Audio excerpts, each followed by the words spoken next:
Change does not come easy. Now, this is going to be tough to hear because it is antithetical to what you are used to hearing.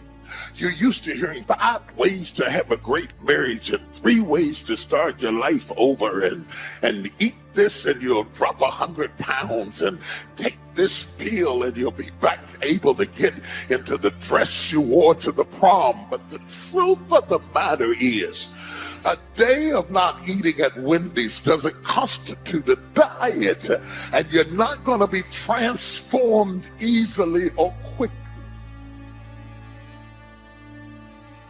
It's very hard, and you have to challenge yourself to discipline your mind, to just focus on what are the most important things that you need to do right now in the midst of it. Number one, to fortify yourself mentally and emotionally, to develop a level of mental resilience, because there's so many unexpected things every day.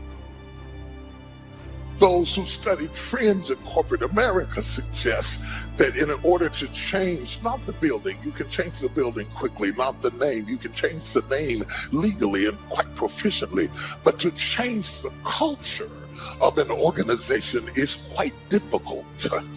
The invisible aesthetics and accoutrements that go along with an entity is difficult to change.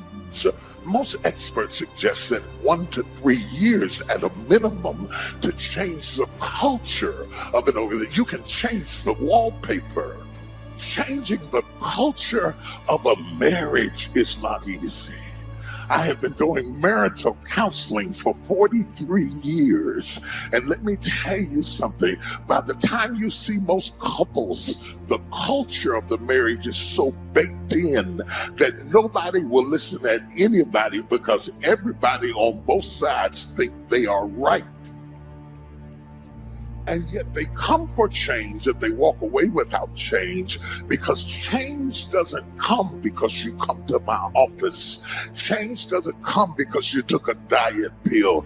Change doesn't come because you lifted up a barbell for a week. Change doesn't come because you hired a new CEO. Change doesn't come because you changed the name of the entity. Change doesn't come because you dyed your gray hair blonde. Change doesn't come because you shaved your head off and put on an earring. Real substantive change that changes you at the core is difficult to attain. By not being prepared, you make the choice of getting caught in some of life's unpleasant circumstances, failures, personal losses. By not being prepared, it's your choice. Now here's the other side of it. By being prepared, you increase your chances of success. Some people tend to blame others for their mistakes. Concentrate on the work at hand and demand of yourself the discipline to stay focused. If you have a long list of things to get done within a day, do the toughest ones while your concentration is at its peak. Learn your body's rhythms and do the jobs that need the most concentration when you're able to do them best. Use your discipline to keep your mind in line. When you recognize the need to concentrate more, when you recognize this need, it will come easier and easier. Focused concentration can become a habit. Make your mind pay attention. Discipline yourself to be where you are. Work at work and play at play. Don't mix the two. I know people do things that hurt you. Everything is not fair, and everything is not just, and everything's not right. Sometimes you've done the very best and you don't get selected and you don't get the opportunity and you haven't gotten recognized. You cannot afford to get bitter, because if you get bitter, you will never get better. You got to get that out of you. If you got to cough it up, if you got to throw it up, if you got to pray it up, you got to get it out of you. There's a curse on it. There's a curse. You got to get it out, get it out, get it out, get it out, get it out. He left you. He cheated on you, but get it out of you, get it out of you. So you go ahead. When you look at over 33 million people have lost their job, this is unprecedented. There's trauma that's going on all across the country. It affects all of us. There are things that we can do and things that we must do to pick ourselves up. Success is not final, and failure is not fatal. We all have the challenge to search deep within ourselves to find our inner hunger, which is our power.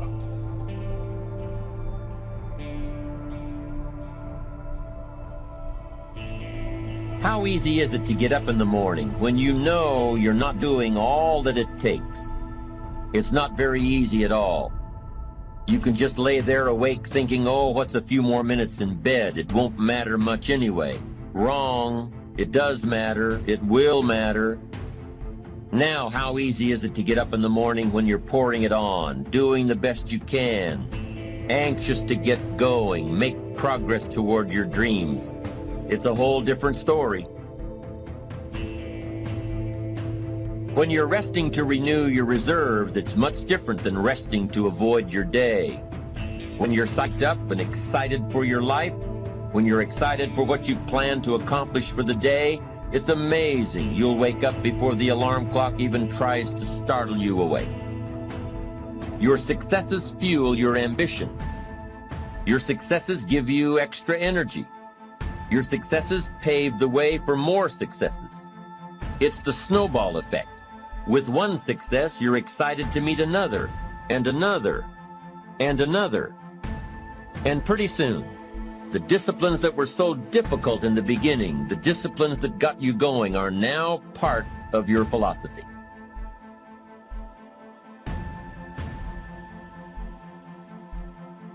How do you know when you're successful? Do you have to be a millionaire? No. All we ask of you is that you earn all you possibly can. If you earn $10,000 a year and that's the best you can do, that's enough. God and everything else will see to it that you're okay. The key is to just do the best you can. If it's $10,000 a year, wonderful. If it's $100,000 a year, wonderful. If it's $1 million a year, wonderful. It doesn't matter, 10,000 a year or 1 million a year. It doesn't matter as long as you've done the best you possibly can. Earn the most you possibly can. Be the most you possibly can. And here's why. The essence of life is growth. The essence of life is growth, to do the best you can. And here's what's interesting. Humans are the only life form that will do less than they possibly can. Humans are the only life form that will settle for less. Every other life form except human beings strive to its maximum capacity. How tall will a tree grow? Approximately. As tall as it possibly can. You never heard of a tree growing half as high as it could. No, trees don't grow half. Trees send their roots down as deep as possible, stretch their limbs up as high as possible, produce every leaf possible and every fruit possible. As a matter of fact, you never heard of a human physically growing half. We keep growing until we're done. Now that's a part of life we can't control. It's genetically coded. And that's probably why we keep growing till we're done. Because we can't control that part. It's the rest of our growing that we control. The growing of our minds, the expansion of our minds, that we can control. And that's what tends to get away from us. All life forms inherently strive to their max except human beings. Now, why wouldn't human beings strive to their maximum possibility? Here's why. Because we've been given the dignity of choice. It makes us different than alligators and trees and birds. The dignity of choice makes us different than all other life forms. And here's the choice: to become part of what we could be, enough to get by, or to become all that we can be. My best advice for you is to choose the all. Earn all you can, make all the friends you can, read as many books as you can, develop as many skills as you can, see as much as possible, do as much as possible, make as much fortune as possible, give as much of it away as possible. The max, There's no life like it. I'm telling you, once I got on track, I've never looked back. Pick up the challenge. Go for it. Take the best of the two easies. Take the route of it's easy to get ahead. It's easy to do all you can. It's easy to succeed. It's easy to have financial freedom. The more you do, the more you get. So the two primary benefits of positive reinforcement are, number one, to build good habits, and number two, to create more energy to fuel your ambitions, your desires, your achievements. How can you isolate what's working for you and what isn't? How can you make sure that you are reinforcing your positive disciplines? Well, if it isn't apparent, easy to see right away, if what you're doing is happening in such small increments that you're not sure if you're on track, then you need to be writing it down. You need to keep a journal anyway. But if you really aren't sure that what you're doing is making measurable progress, you need to keep a written record. You need to write down everything that may be relevant in your day. What you did, who you saw, what you felt, how it may or may not affect you now and in the future. The best way to track your activities of the day is to write them down. The best way to track your activities of the week is to write them down. The best way to analyze your progress through the year is to have written it down. Why? So you can look back on it. Because by keeping a written record of your life, you will be more accountable. By putting into writing the action steps that you have planned, you will easily see what works and what doesn't. Most people just try to get through the day, never writing anything down, never keeping track of their progress along the way, never really knowing if they are doing all they can to reach their goals, to drive their ambition. But gifted people learn to get from the day. They don't let a day end without picking up some valuable experience, some emotional content, some idea that may positively affect their future. To get the most from a day, to learn the most from a day, you need to be able to reflect on the day. And how can you reflect on a day unless you record it in history?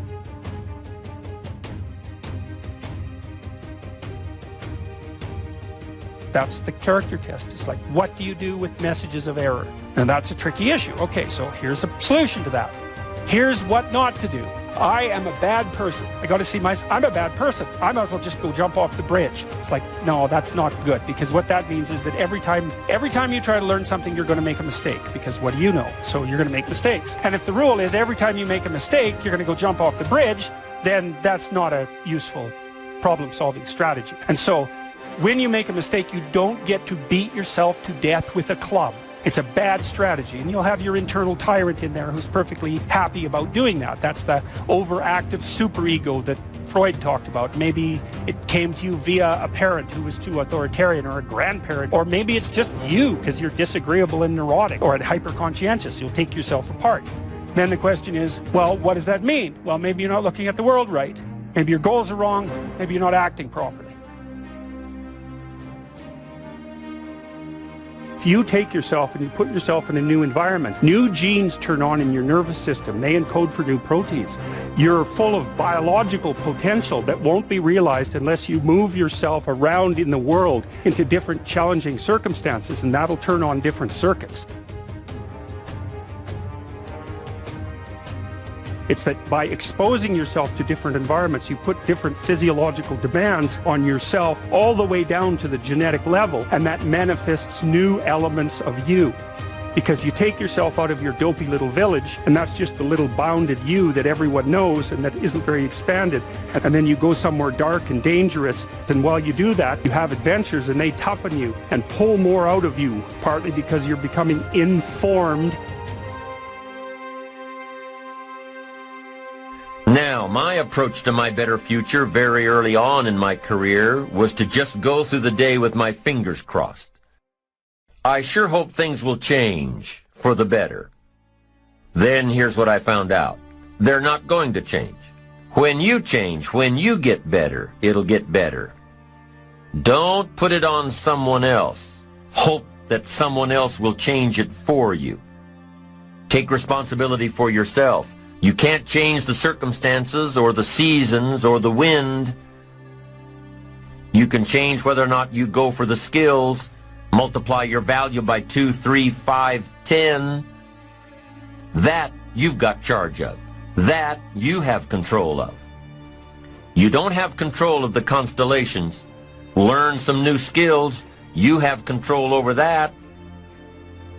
And if you don't, that's your fault. You've got to take personal responsibility. You've got to be self-reliant. Nobody else can change your life, alter your ambitions, pave a golden road for you. It's up to you.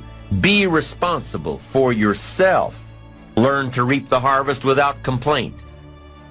Take full responsibility for everything you do. Be responsible to yourself. It's your crop. We have a tendency to think that a new date and a new year and a new decade ensures a new you. But the reality is, it is not the ticking of a clock that brings about the transformative power. It is not as though God waited on a particular day and said, if you make it past this date to a new calendar date, I swear I'm going to bless you. No, it's not that simple. The truth of the matter is, change does not come easy.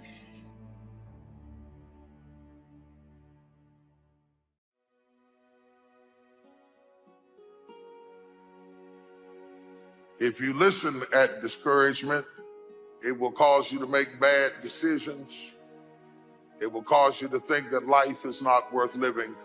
And secretly, behind the facade of a smile and a good morning and a praise the Lord and a how are you, you will wonder if you're ever going to get out of what you're into. One of the things that we know about life is that it is always changing. Sometimes you're up, sometimes you're down. Sometimes you're happy, and sometimes you're sad. Now that's that thing called life. And when we begin to understand and know that, accepting that reality, that we will never ever have things just on an even keel all the time, that you're going to have some ups and you're going to have some downs. But during those down moments, that's where the growth takes place. That's where the work is. Anybody can feel good when they have their health, their bills are paid, they have happy relationships, the children are acting normal, business is successful. Anybody could be positive then. Anybody can have faith under those kinds of circumstances. See, but the real challenge of growth, mentally, emotionally, and spiritually, comes when you get knocked down. Adversity introduces a man to himself or a woman. How you handle it, that's where the growth takes place. Most of y'all have visions and ideas that are sent to you, and you're trying to explain it to other people, and because they were never sent the vision, most of y'all say, well, maybe it's not meant to be. That was something that God sent you. That was your vision, your idea. It's not his or not hers. So what ends up happening is your family, your friends, they end up talking you out of your individual experience that you have with God.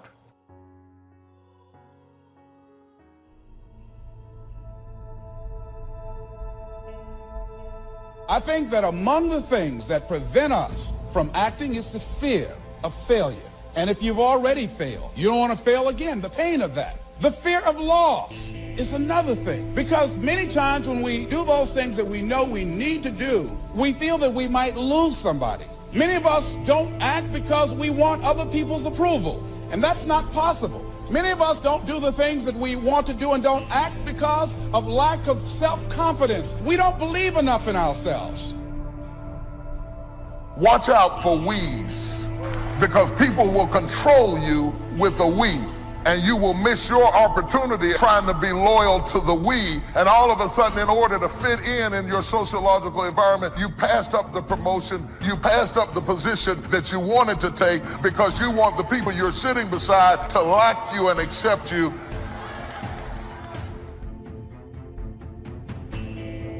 The little decisions that you make, they matter. They add up, and you have to connect those dots. Otherwise, you don't know where you're gonna end up, and it might be bad. I just beat me. This ain't about nobody else. I just beat me. If I can keep beating myself, pause, if I can keep doing that, then that means that I'm in a battle with the only person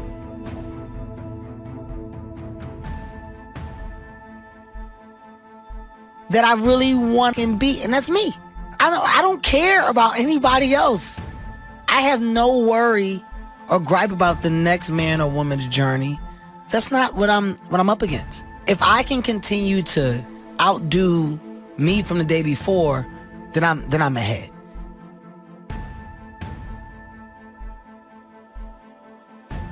All the rearview mirror does is allows you to see what you've passed and to prevent what you've passed from coming up on you again. The windshield is your future.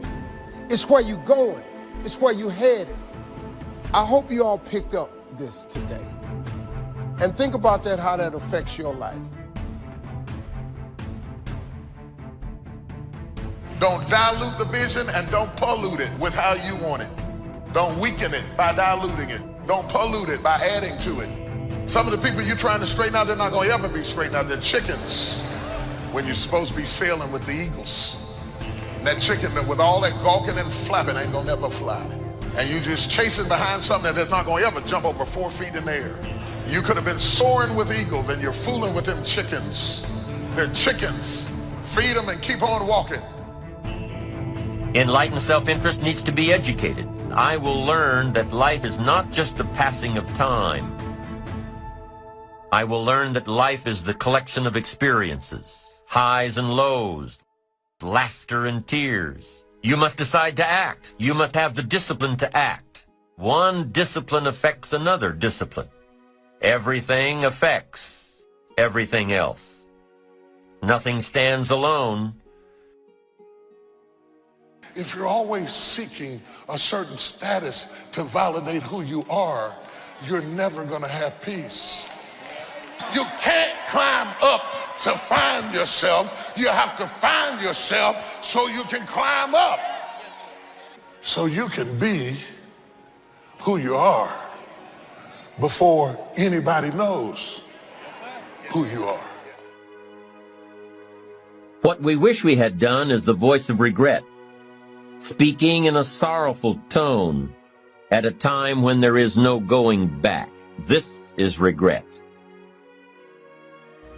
Why do we live our life to be validated so much by strangers?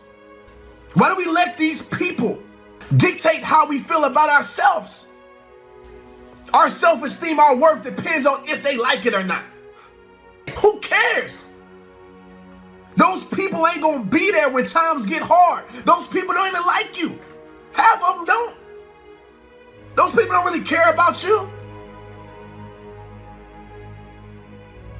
When you're about to make those extreme jumps and leaps, it's always going to be your friends and your family. They will be the first ones to try and talk you out of what God has put on your heart to do. I don't know what kind of odds are against you today, physically, financially. I don't know what kind of storm has come or trying to come into your life. If you wait too long to decide what you're going to do with your life, you'll find out that you've already done it. You have to learn to start where you are. Big doors swing on little hinges. When you start renaming it and you start reframing it and you choose to remain in it, what happens is you produce this word. It's called resiliency. The righteous man, he falls 7 times, but he gets back up. I'm choosing today to get back up, to remain in the grind. We all have these tough moments in life.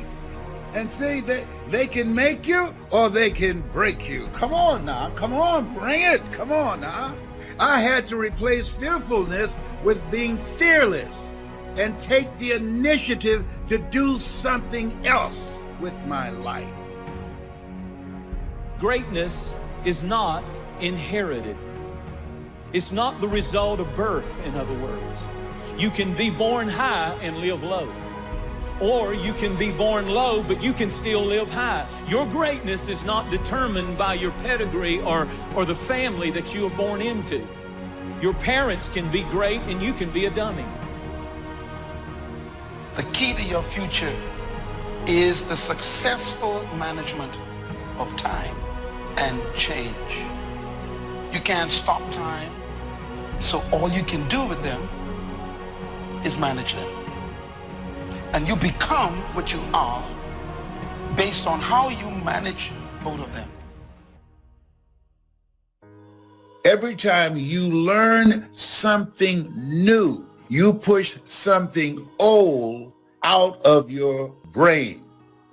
See, a lot of people don't want to learn now, and that's okay. That's none of your business, none of my business. But if you're one of those like me, hungry, people that are hungry are willing to learn. You're keeping your mind active because you're engaged in this thing called life. You still have a presence. You're a force to be reckoned with. You have greatness in you. Yes, I'm going for it. There are more lives for me to touch, more lives for me to transform.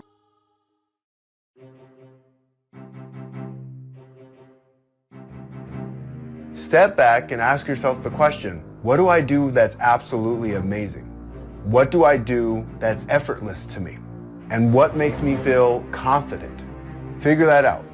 Whatever that may be, hold on to that and focus in on that and anchor into it. So when you do go into this new skill, realize it's a process, just like the other skills you've learned on your journey.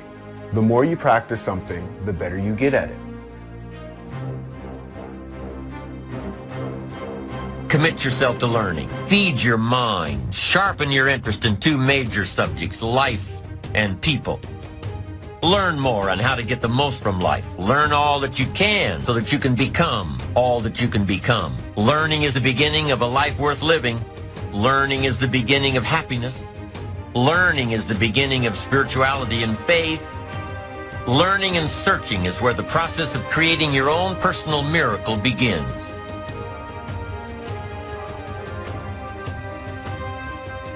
Greatness does not have to have the approval of everyone. And if you are the kind of person that will have to have the approval of everyone and understanding of everyone, you'll never achieve greatness. Greatness is uncommon.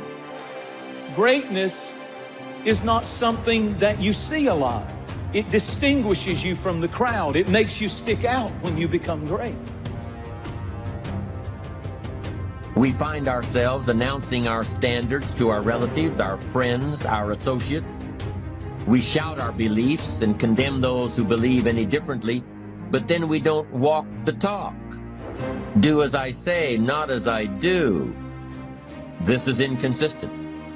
This leads to a loss of credibility among those who watch us. If you have a support system in place, that's beautiful. I don't understand what you're talking about. I don't really see what you see, but I'm in full support of you. Go make it happen. But in most cases, if you open up your mouth trying to explain to people what you're supposed to do, when you're supposed to do it, they will be the first people to try and talk you out.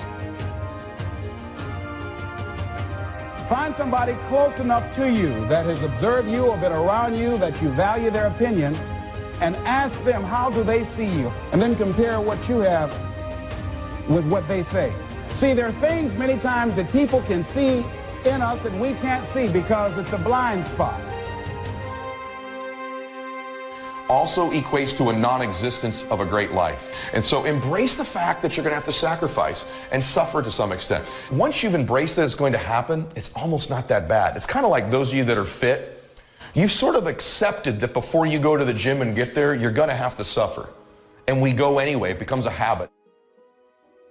It takes discipline to change a habit, because habits are formed a little bit each day, every day. Once habits are formed, they act like a giant cable that only long-term disciplined activity can change. It takes the consistent application of a new discipline, a more desirable one, to overcome one which is less desirable. We must unweave every strand of the cable of habits slowly and methodically. If it does not measure up to my expectations, I'm not going to invest my time. I don't have the luxury to waste time. I'm expecting some great things from life. So examine your expectations versus your wishes. Some people wish they could do better. But some people expect to do better. Where are you on that? Time is an amazing power. Every day, week, month, or year is a gift given to us by God to complete a task. The human mind isn't used merely because we take it for granted. Familiarity breeds contempt. It can do any kind of job we assign to it, but generally speaking, we use it for little jobs instead of big important ones. Decide now. What is it you want? Plant your goal in your mind. It's the most important decision you'll ever make in your entire life. Oh, when you give as much time and energy to your dream, to this new vision of yourself, I'll give you all your eyes can see.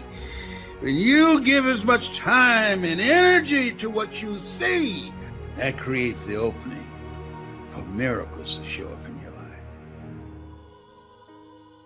Do you want to be an outstanding salesman, a better worker at your particular job? Do you want to go places in your company, in your community? All you've got to do is plant that seed in your mind, care for it, work steadily toward your goal, and it will become a reality. Dream chasing isn't for the serious, it's for the sincere. And the difference between being serious and being sincere is that serious people have a can-do attitude. Sincere people have a must-do attitude. That's how dreams become reality. They become a must. My children must survive. My life must change. Now, if knowledge is power, if knowledge is the forerunner to success, then why do we fall short of our objectives? Do we find ourselves aimlessly wandering, settling for a life of existence rather than a life of substance? There may be many answers to this question. Fundamental answer is the absence of discipline. Motivate doesn't mean to yell and scream and encourage. To motivate actually means to provide a motive, a reason why. Picture yourself in your mind's eye as having already achieved this goal. See yourself doing the things you will be doing when you've reached your goal. You know, what would you want from your friendships? What would you want from your intimate relationship? How would you like to structure your family? Well, how are you going to use your time outside of your job? And how are you going to regulate your mental and physical health, and maybe also your drug and alcohol use? Typically, discouragement strikes at the midpoint of a project. Halfway up the mountain, you go, I still got to get to the top, and then I got to get all the way back. We get discouraged when something takes longer than I expected. Anticipation is the ultimate advantage. Winners, leaders anticipate, losers react. The reason you get beat is you don't know where things are happening, so you're reacting. Reaction is always stressful. And yet so much of our life is predictable if we just were to study it, not be caught up in our day-to-day. It's predictable the challenges you're going to have in your relationships or with your kids or with your body. These are predictable. And if you were to anticipate these things and put a strategy in place, you could take it all out and have the quality of life that you deserve. Those that anticipate, those that lead, and then there's those that follow. The followers are the reactionaries. The system we live in and contribute to is designed to make the easiest things in life the most unprofitable. Our world is and always will be a constant battle between the life of ease and its momentary rewards and a life of discipline. Each has its own price, the price of discipline or the price of regret. We will pay one or the other. Somebody said there's some good in the worst of us and some bad in the best of us. I want you to become involved in an active process to get some clutter out of your life. Start working on it. I'm going home tonight to clean my closets. Let's go home. Let that be our task this week.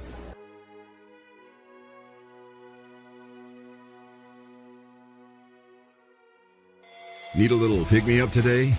Welcome to the new Fresh Motivation app, where you'll find daily motivation, daily quotes. Listen to your favorite speeches in the background or with a black screen, so nothing interrupts your motivational moment, where you can create your personal profile, create playlists of your favorite speeches and quotes, add personal notes, and start setting goals. Fresh Motivation, the home of motivation. Get it now for free on Google Play. You know what makes the sun so important? It gives us gamma rays, ultraviolet rays, that provide chlorophyll for the plant to give us oxygen. So the sun is very important, it's valuable. In other words, your value is in your function. And that's how it works. If you don't feel valuable, it could be because we don't know why you are here. You know, you here all these years, we didn't know why. You're taking up space. You wondering why we walking past you, because we don't know why you're here. You can't ignore something if you know its value. And its value is in what? Its function. I mean, when your car's on E, I know you want to drive past that gas station, but that gas station got you. You got to pull into that fuel station. Why? Because it has something you need. The value is based on the purpose of the thing. Why were you born? What is your gift, your management gift? Purpose determines your value. A lack of self-discipline is a lack of knowing what you want in life. And when you don't know what you want, you won't have any self-discipline power to get there. And by the way, let me just warn you too. When you start being notarized for your gift, don't take it seriously. Because it ain't you they're interested in. You know, humility is sensibility. You stay humble because you know you don't come to me because you like me. You like what I got, that's all. When you go to a mango tree, you don't go to the leaves, you don't care about the branches, you don't even look at the bark. You go for what? The fruit. See, when you discover your gift, you even ain't got to look for followers. They find you. People bring their monies to you when you find your gift and start delivering it. A man's gift makes room for him. That means it forces space in the universe. They can't ignore you. Study yourself. This thing about business. Business is born when the solution is discovered. Your value comes from that solution. So don't seek business, seek solutions and seek problems, and then you begin to find attraction to your value. Whoever solves problems become wealthy. This is the heart of it. So businesses are all around us. The more problems in the world, the more business that exists. You know, when 9/11 took place some years ago, the airplanes hit that thing. Man, they shut down all the airlines. And boy, my first thought was, I wish I could be the company that invented the machine that you got to stand in and turn around like this. I mean, the fellows who build that machine now, billions of dollars. The little one, beep, beep, beep, beep. Oh Lord, please let me make that one right. 1 trillion of them for $50 each. Problems create business. 90% of success is in your head, between your ears. 10% is in your hands. You don't become successful because you work hard. It's because you work smart. Smart people hire hard-working people. Are we still there? Are we still trying to buy chair, or are we going to make it of the tree? See? Not neglecting, first of all, the small daily discipline. Self-confidence really comes from feeling good about yourself. And one of the best ways to feel good about yourself is at the end of the day to know that you poured it on. You did your best. If you conducted a meeting, you did the best you could. If you made a phone call, it was the best phone call you could possibly make. If you wrote a letter, it wasn't a casual letter, it was your best letter. At the end of those kind of days, when you feel good about yourself, self-confidence starts to rise. You know that if you can have this kind of a good day, you can have another one the next day, and those days become the weeks become the months, and the month becomes a powerful year. Self-confidence comes from the lack of neglect. If you will not neglect to do the small daily disciplines, that's where self-confidence comes from. Part of good health is self-confidence. I know I'm going to be healthy. I take the Herbalife products. I eat the apple a day. I walk around the block. I do the jogging on the beach. At the end of the day, when you've really poured it on and you've done all the stuff, self-confidence grows. That self-confidence affects your health, it affects your future, it affects your psyche. So this is true. One of the great powers is self-confidence. Self-confidence means willingness to do whatever it takes to achieve. Some people say, well, I'll do it for a little while and see what happens. You know, I'll try a couple of things. If that doesn't work, I'm out of here. And all of us know that that kind of person doesn't have much of a future. But if you're willing to do whatever it takes, if I have to learn a couple of things, I will learn those things. If I got to learn 5 or 6 things, I'll learn all 6. If I have to take an extra class, I'll take an extra class. If I've got to read the books, I'll read the books.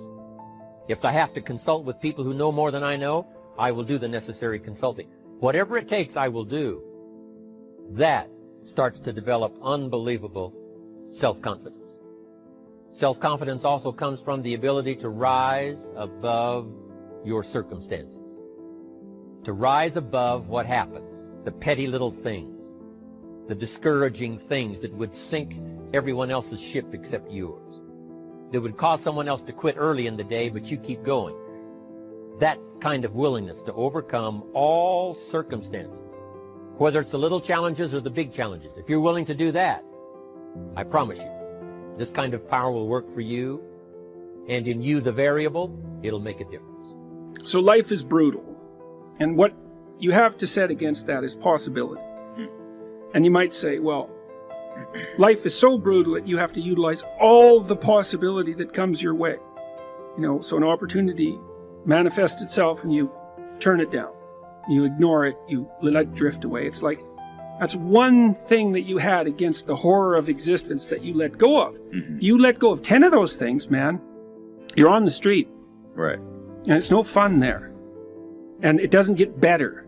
And so there is a possibility that if you utilized all the possibility that was offered to you, that your life would be straight and clean and engaging and acceptable and positive. And that's worth finding out if that's the case, because it might be true. And so that's the reason to go out in the world and make some mistakes, you know? And then you're going to. And so it's okay. It's okay to make the mistakes. It's not so okay not to learn from them, because then you make the mistakes again. That seems pointless. And so you're moving towards wherever you're going, and it's working. And so you get some positive emotion. You get some motivation from this dopaminergic system that adds zest to life. It adds interest and engagement and meaning to life. It pulls you into life. And that's worth thinking about, I would say, because if you think about it, you know, might wonder about whether or not you should be engaged in life. And then if all of a sudden you're doing something, and because you're doing it, you get engaged in life, then it seems like that might be the very definition of a good thing. It's evidence. The engagement is evidence that you're actually doing a good thing, a worthwhile thing in life with all its suffering and misery and brutality. It's like you've got a pathway, you've got an aim, you're moving forward, you're engaged. Excellent. Do what is meaningful and not what is expedient. It's a deep, deep instinct. And way down in your psychophysiological structure, not as far down as the serotonin system, but like next level up. And so if it's saying, hey man, you're on the right track, it's like, that's worth noticing. It's worth noticing. Now you can criticize it out of existence. You can question your aim continually. It's one of the, what would you call it, dangers of our capacity to abstract. But, you know, if you're a smart person who doubts, you also might be smart enough now and then to doubt your doubt. And just to notice and to pay attention. And not only that's what you need to do, because you need to have a meaning in your life